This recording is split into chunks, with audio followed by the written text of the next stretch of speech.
All you need to do is just be the way you want to be. How do you want to be? That's all. It's that simple, but it's also that far away, isn't it? It's that simple. After all, you want to be joyful, just be that way. Who's stopping you? No, no, they're doing this. See, now, you don't want them to do what they want to do, but you want to do what you want to do. This is a problem. If you want to do what you want to do, you must also be okay with everybody doing what they want to do. That's the only way, because freedom is a two-way stream, isn't it? Yes? Now, is somebody physically torturing you? If that is so, you come, we'll take you away, because then you need to be protected. Nobody is physically torturing you, they're just doing what they want to do, they're saying what they want to say. Are they just saying just what they know? Isn't it? So, who is causing the mess within you? Yourself. Because somewhere you believe if you become angry, if you become miserable, it may pay off. And it does sometimes. If there are more miserable people around you who value your misery, it pays off, isn't it? Yes? If you act miserable in the house, you get many things. If you're joyful, maybe you don't get.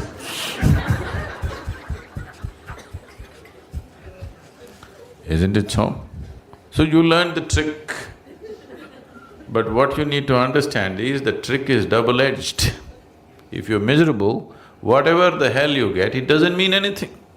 If you're joyful, you don't get anything, so who cares?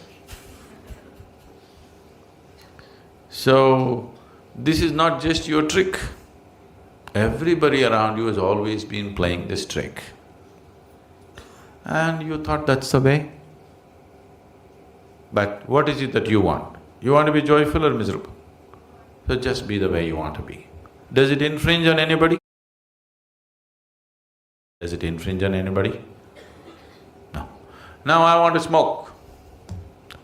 If I do, now this is going to cause some disturbance to somebody. I want to just be happy. Is it infringing on anybody's anything? Is it, I'm asking? So you be the way you want to be, who's stopping you? You cannot do whatever you want to do, but you can be the way you want to be, isn't it? Yes? Can anybody stop you? Others need not even know that you're joyful. If they like a miserable face, give it to them. If they like miserable faces, give it to them, but you can still be joyful, isn't it? Right now we'll experiment, okay? Right now a lot of faces are looking joyful. I want you to maintain the same joy and look miserable. Do it now. Do it now. Let me see. You don't smile at me. Show me a miserable face being joyful within you. You must practice.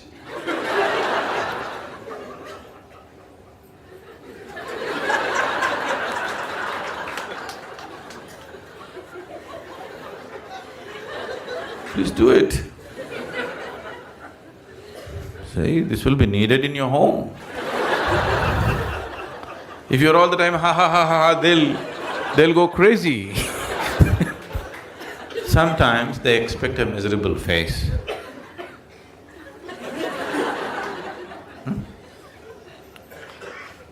What's so spiritual about you, all this damn yoga, he and all?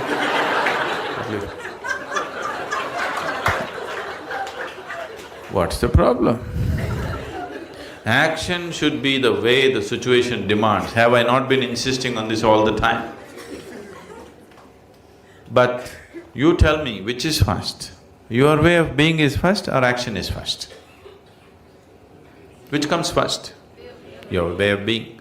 So if you say, I want to be joyful, establish that. Action. As the situation demands. Some people like misery, some people like laughter, some people like crying. Do it. I do everything.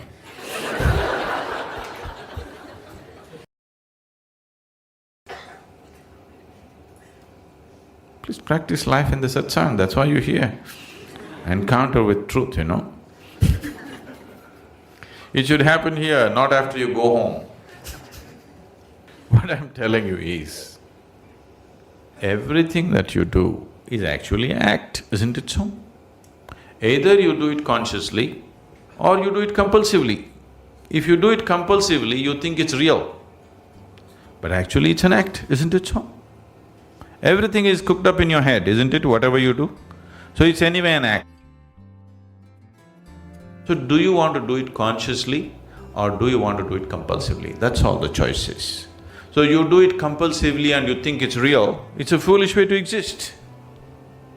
It's anyway an act, at least do it consciously, then life will be beautiful. If you do it compulsively, it looks like a trap. It's not a trap. Life is not a trap, because the exit is always there, wide open. Yes or no? Yes or no? Life is not a trap. The exit is always open, everybody is trying to dodge the exit. No? So, if the exit was closed, only then you can call it a trap, isn't it? The exit is always wide open. One moment if you don't take care, you'll be dead. The exit is wide open. Your whole life is to somehow not to reach the exit. Isn't it so? So it is not a trap. It is just that if you think that your acts are all real, then it feels like a trap. Whatever you think, feel and do is your act, isn't it so? Yes or no? When you do not realize it's your act, you think it's God-given instructions. You'll start hearing voices. When you hear voices, it's very clear you need treatment. So, if you ask this one, this wants to be as pleasant as possible, isn't it? Yes? You want to know the highest state of pleasantness, isn't it so? So who is stopping you?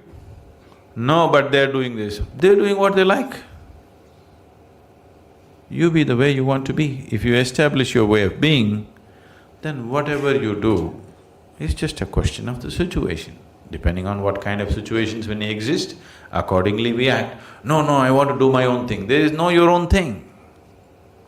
No, I want to become IT professional. There is no such damn thing. Because you're born today in India, you are thinking of IT professional. Suppose you were born here 1,000 years ago, you would be thinking of fishing in the ocean, isn't it? Yes or no? Action is as the situation demands and offers, isn't it? How to be is yours. If you've decided how to be that way, perform action as it is necessary. Then if you have a demon for your partner, that's the best thing. But your partner, your husband, wife is not just about spiritual growth, you also want to have a pleasant life in the family. Then you have to choose someone whom you like, but any human being on the planet, there is something that you don't like about them, isn't it so? So you use that part of it for your spiritual growth and the rest of it you enjoy just as life. So if your intention is to have a good family, then some rapport is needed between two people, otherwise it won't work. Especially if you have produced children, then rapport is must, otherwise you'll foul the new life that's come up. If you create a foul atmosphere, you'll foul up the new life that is coming up. Nobody has any right to do that actually, but people are doing it. But no human being has any right. You can mess yourself up as much as you want, that's up to you. But you can't mess up a fresh life that's just coming up. So, if you're looking for good life, family life, then one has to find rapport, and that rapport means some areas of commonality at least. But if you're looking for spiritual life, it doesn't matter what kind of person he is, you can use everything for your growth. Everything for your growth, if that's all your focus is. But generally your focus is both ways, you want to have a little bit of that and a little bit of this. So mixed fare. So it gets a little complex. So, to build a rapport takes effort, takes compromise, takes love, endurance. Takes endurance, you know. Somebody is constantly like this, you want to build rapport with that person, but you don't want to go his way. That takes lots of endurance. Yes or no? People whom you love are not easy. So what can you do? One thing is to transform yourself in such a way, being in your presence, unknowingly, their cup will turn around. Just yesterday, you know, the other day I just went out in the rain, I went out and it started raining and I was carrying both my India phones because I was expecting some calls and I mean, one is India, one is Europe, one is America, 3 phones I had. One I had in my jacket, other in my trouser pockets, and by the time I got here it got wet and both the phones just burnt up. Then people around me were telling me, Sadhguru, why carry 2 phones now? We can have 2 SIM cards in one phone. If you hold it like this, you can speak on the India SIM card. If you turn it around, it just shifts into the other SIM card. You don't have to switch anything, just this way it handles one SIM card. If you turn it around, it handles another SIM card. You have to become like this. I was very suspicious of this phone, I didn't get it, but but you must become like this. If you wish to take people who are around you with you, you want to walk alone, it's very easy. If you want to take people with you, then it takes a considerable amount of effort. When Gautama was asked this question, is it better to walk alone on the path or with a companion? He's not like me, he's dry.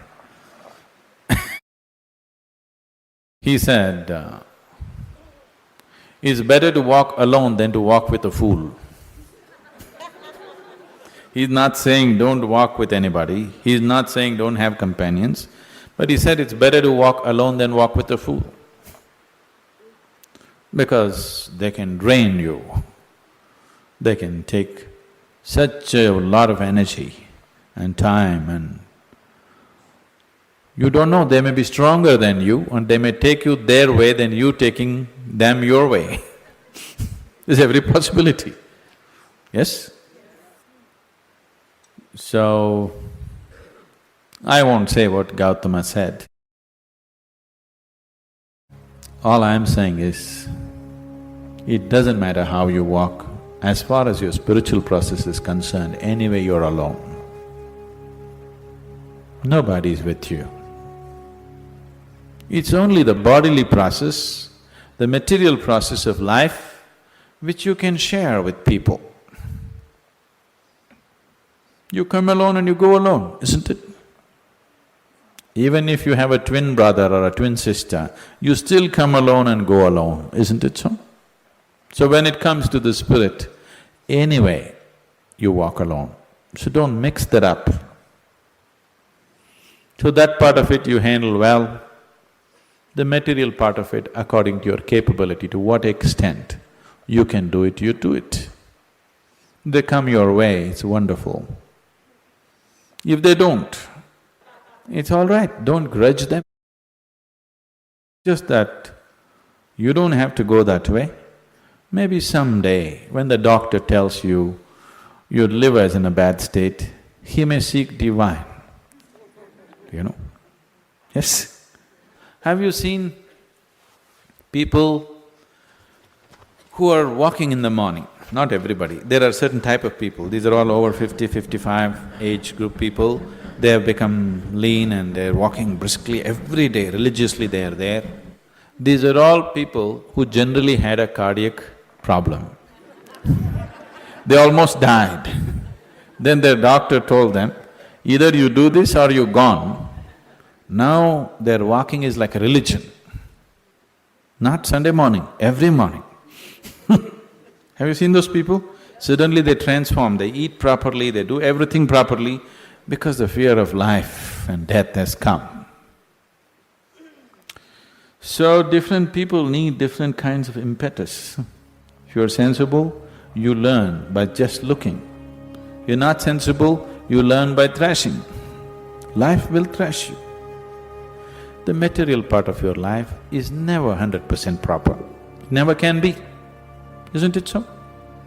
Is there any family which is a perfect family? Is there any relationship which is a perfect relationship? Is there any business which is a perfect business? Is there any career which is a perfect career? There is no such thing, don't seek that. Your life will become wasteful and fanciful if you seek such things. They all happen to the extent you're capable of handling them, that's all. So, you make sure the spiritual part of your life, you handle it 100% properly.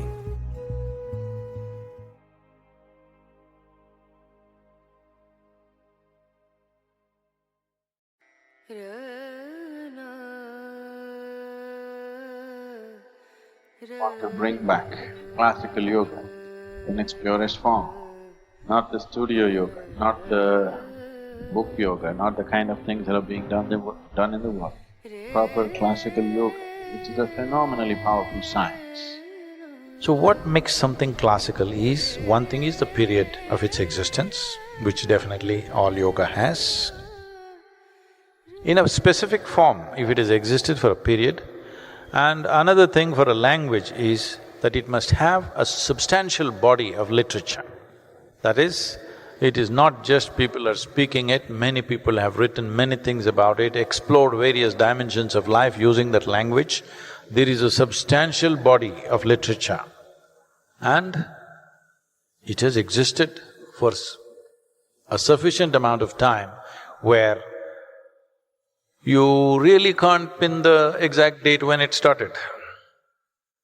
The Hatha Yoga, as we are teaching, this is not happening now, this has happened for millennia in this form. Because the significance of this lineage is, this is a lineage which clearly understands we are dumb idiots. When you know you're a dumb idiot, you will not try to change anything. That's the significance of being stupid. Hello? When you think you're stupid, you don't think you will have to innovate, isn't it? People who think they're smart, they always have to make something of their own, they have to leave a signature.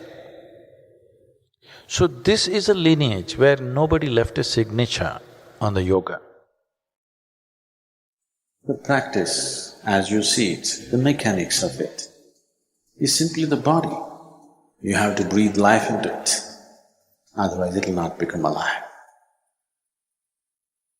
This is why in the traditions there's been so much stress in the life group to make it alive.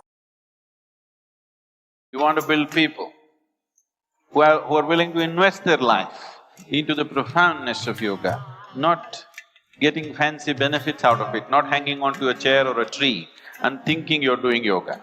So, to bring back that dimension, and that's not going to happen by instruction only. A phenomenal energy is needed, otherwise yoga cannot be taught. Without a phenomenal sense of energy, no yoga can be taught. If you teach yoga without creating a vessel of energy, then that yoga is not yoga, that is just a farce. That farce is going all over the place right now. So, because we created it, this Adi Yogi Alayam with that intention, we want a powerful space. We want this to be such a vibrant space that if you simply sit here, really tune into what's happening here in this hall or what will be happening here in the next 24 hours, you must be able to know all the Yoga Sutras. You never have to open a book, never have to listen to anybody.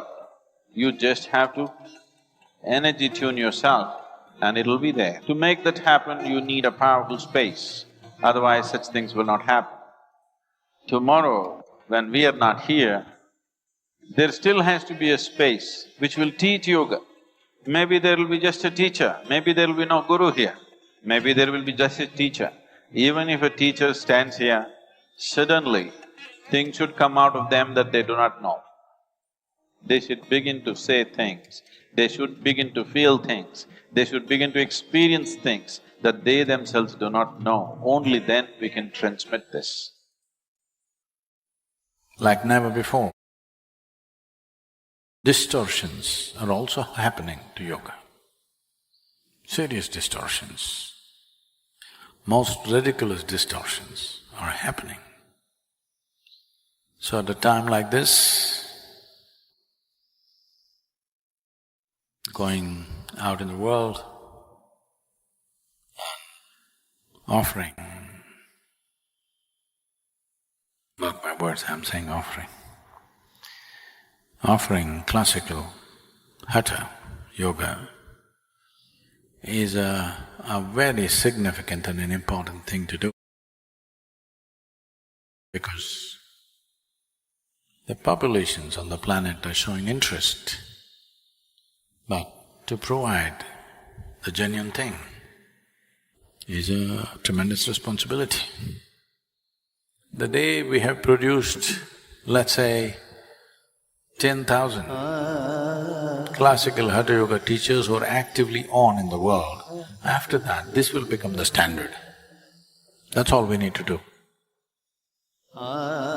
So, you must live and offer this in such an inspiring way. Anybody who says you should want to, do it this way.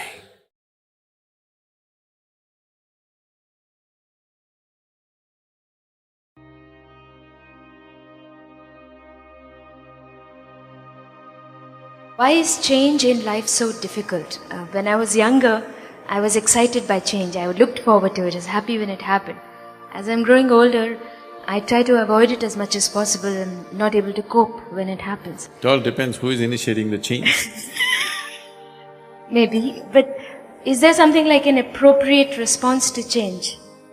One reason why change is becoming difficult as you get older is you have found cocoons of comfort. There are many comfort zones you created. Any disturbance of that, you're disturbed now. When you were young, you were not looking for comfort, you were looking for life. Now you're not looking for life, you're looking for comfort, safety. See, when you were 16, 18, you had wild dreams as to what you want to do with your life. By the time you became 25, you cut down all the frills and thought, this is all not practical, I'm becoming practical now. All that happened is you were becoming a coward, but you said, I'm becoming practical, and cut down many things and said, if I get a job, if I earn my living, this is okay. By the time you're 35, you're thinking, if I don't get into any trouble, that's enough. You're not looking forward into anything great happening. If I don't get into trouble, that's enough. But that's when you start getting into trouble. So, you're not looking at life with zest, you're looking at life as safety. The more security-oriented you are, the more disturbed you will be with every change that happens in your life. The essence of physical existence is change, isn't it? Isn't it so? Everything is changing. Is there anything that's not changing? Everything in the existence is changing, isn't it? The physical existence is constantly changing. The very essence of physical reality is change. Nothing is constant. Even the so-called static states are dynamic in nature, everything is changing. So if you resist change, you're resisting life. If you want an unchanging life, there's one beautiful place where nothing changes, that's your grave. Either you must go to your grave or you must get enlightened if you don't want change. Then somewhere inside everything is same. But otherwise, as long as you're a part of the physical process of the existence, everything is changed, there is nothing that is not changing. See, this moment you're inhaling, next moment you're exhaling, it's change, isn't it? If you don't want change, you stop it. So when you resist change, you must understand you're resisting the very process of life, not just your life, you're resisting the very fundamental process of life. Invariably, you will invite all kinds of suffering. If you're living and you want to be dead, you will ask for trouble, isn't it? You must be living. When you're living, you must live totally. If you want to die, you must do that efficiently. These are inefficient ways of killing yourself, really. Unhappiness and depression are inefficient ways of killing yourself, isn't it so? At least be efficient. I can give you 10 different ways to die. Anyway, Hussain Sagar is there. Is it still water in it?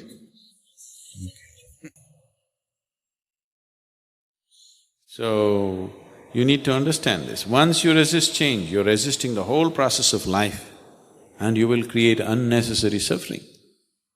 So once you resist change, depression is a natural process. Frustration, when change happens, frustration, depression. Frustration and depression are… on a certain day, the devil decided to retire. Because he is retiring, he decided to put all the tools of his trade for a garage sale. So he opened up discount sale, all the devil's tools. There's a huge rush.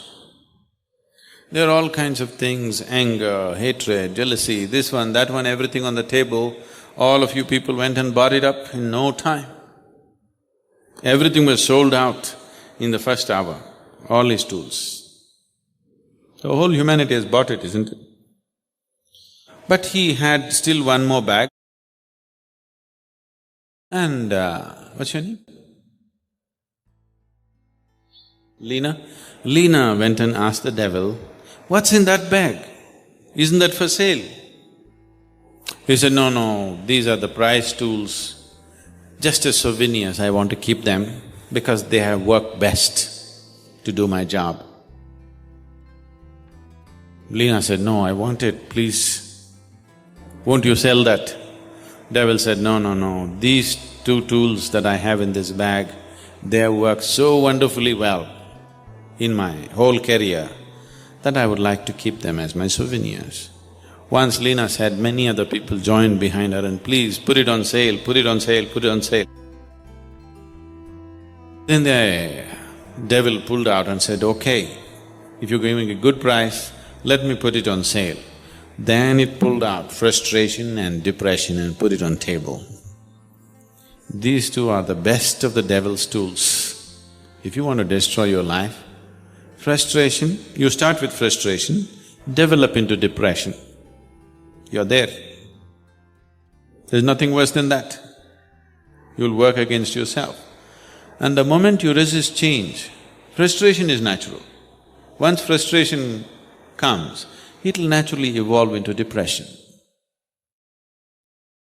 So, you put it on sale.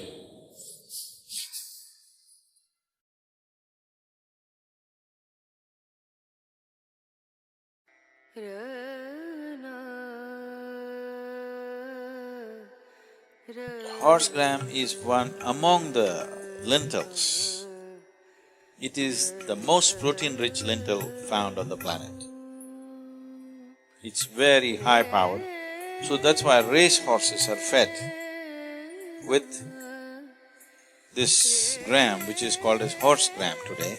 In the market, it's unfortunately called horse gram, it's called kollu in Tamil and huruli in other languages, ulu in Telugu. So, this is a very good thing. It's good to sprout it. If you sprout it, you digest it much more easily. You can keep it in a bowl in your room, get one white cloth, put it in that, soak it in the water for about 6 to 8 hours, then tie it in a cloth and keep it closed. In about 3 days it'll sprout. If it's sprouted, you can just eat it raw. If it's come out about half an inch out of the seed, you can eat it raw. It takes a lot of chewing and eating, you chew it and eat it. It's very good. Now, this will increase heat in the body. Today sun is up, and suppose today you drink kollu or eat kollu and you feel too much heat, then you must balance it by eating green gram. Sprouted green gram will cool the system. Oh, is this all so complicated? Can't I just eat my meal? I'm only asking you to just eat it. I'm not asking you to perform any ritual. But right now, you are just performing the ritual of eating. You're not eating as a human being should eat. If you just go and watch any of the wild animals, they're just chopping, chomp, chomp, chomp, they're eating, but they're not eating indiscriminately. Just like that, they're rejecting what they don't want. They're eating what they want. Just observe a spotted deer, you can see it will be grazing. You just see what it eats, what it does not eat. It just knows. Just like that, by the feel of it, it knows what to eat, what not to eat for today. Tomorrow it may be eating a leaf that it does not eat today, but today it knows what to eat for its body and for the atmosphere around it. So you also need to develop that a little bit, because this is the intelligence of the body. So, consuming this horse gram will generate heat in the body. If you find it's causing excessive heat, how do you know excessive heat is? You will notice your eyeballs are hot. Or you want to go and pee, you want to pee, it's full but it won't come out, it hurts. That means there is excess heat.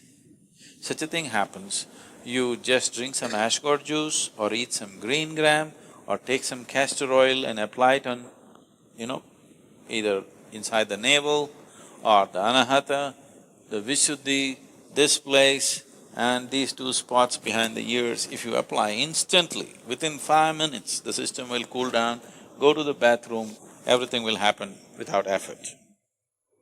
So, the body has to be managed. Even now, self-management is happening, but if you consciously manage it, it'll function better. It's as simple as that. If you want to use this system at a higher dimension of performance, then you have to watch it. Somehow live and die, then nothing matters, you eat whatever. No? What does it matter? Even if you eat garbage, you will live. But eating with care and watching what the body needs will enable the body in many ways.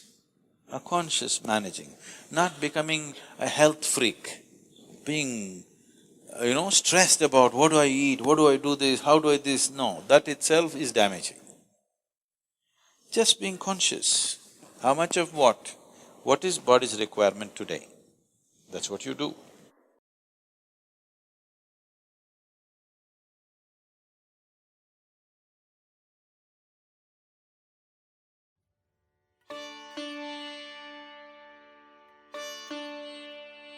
Now, you're saying achieving your full potential is not happiness.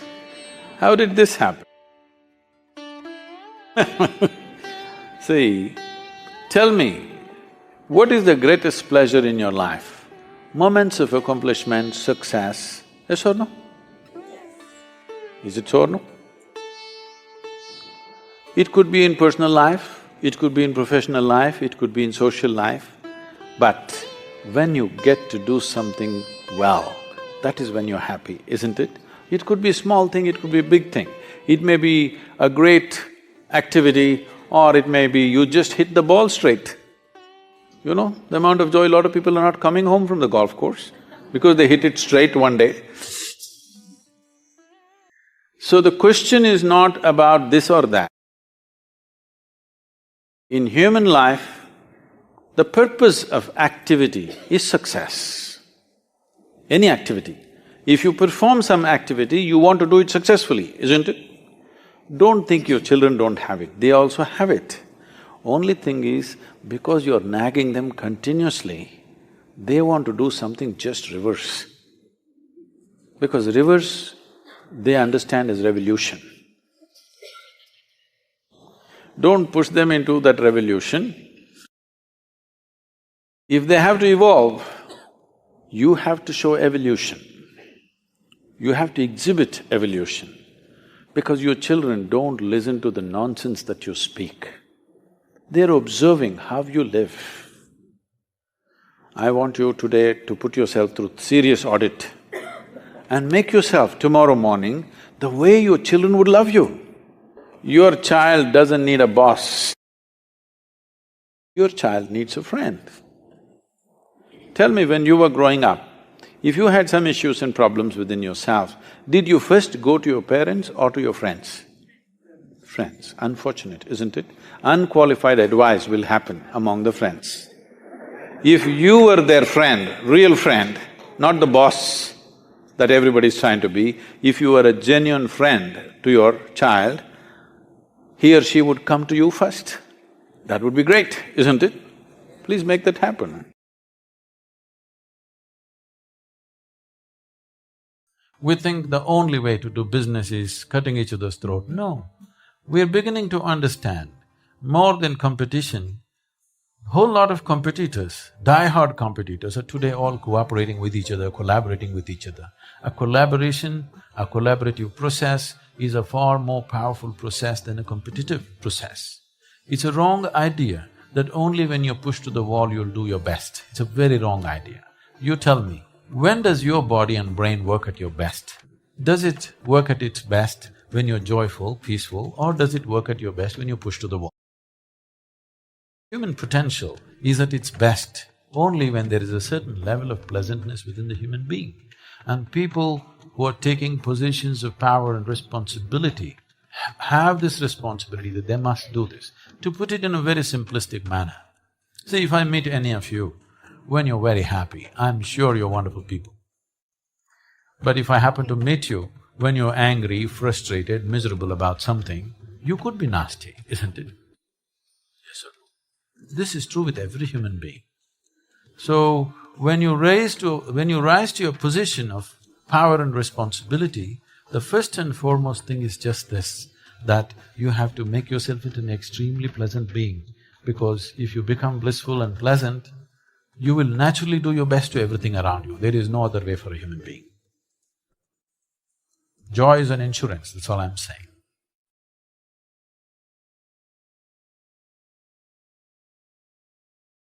If you made it this far, it's because something spoke to you on some level.